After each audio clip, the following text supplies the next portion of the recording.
napakainit na panahon talaga sa lungsod ng Maynila. Grabe.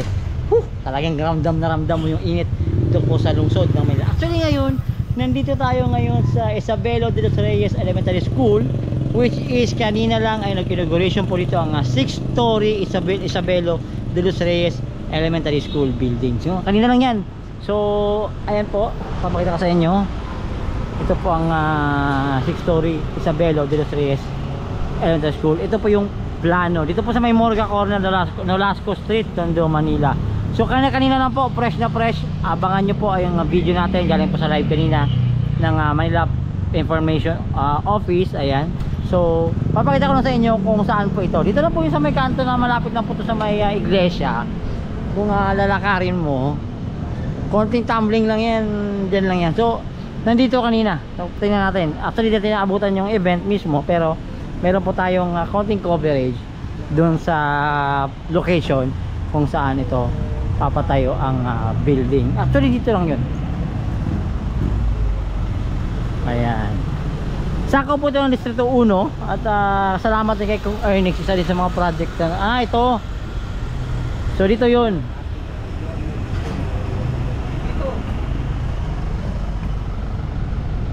Oh, malapad din pala, no?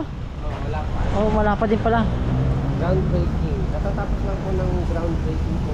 Oo, sana all may groundbreaking. Pero naman sa lugar nila, napakalinis. Sana all nga, oh. Ang lapad, oh. Pero dati maraming vendor dito, nalala ko, maraming vendor sa lugar na to. Pero sa pag-ano ni Yorme at ni Mayora, ito na, malinis na. Ano, kamusta kayo dyan? Yun, oh, papachill-chill kayo dyan, pa-chill-chill kayo dyan, ito muna kami. Ayan, so ito yung location. Papakita ko lang sa inyo. So ito yun. Dito kanina nag-inauguration. Ayan. So ito yun, no? Ayan, ito lang yung location yan. Ito ata. Ito lang. Ayan, hanggang doon kanina sila. Ayan, ito lang. Ito lang yung location na papagawa ng building. Malaki-laki nito, Okay. So, actually wala kang makita masyado.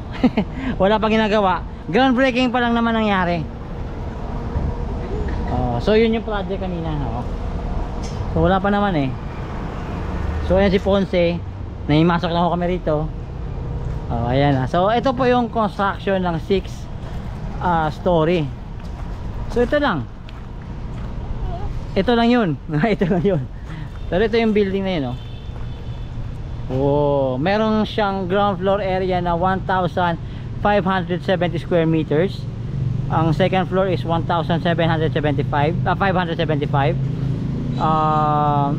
Hanggang 6, may roof deck na 278 square meters. Ayan, total of 9,723 square meters.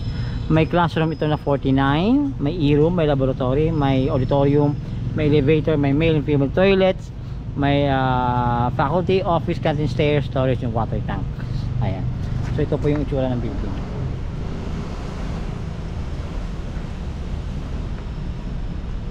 Diba? So abangan natin.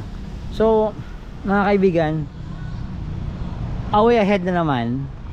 Ang dami na namang adadag proyekto naman sa lungsod ng Maynila, sa pangunguna ni Mayora Hani Lacuna. Ayan, so ito yung old school. Ayan, ito yung babaguhin.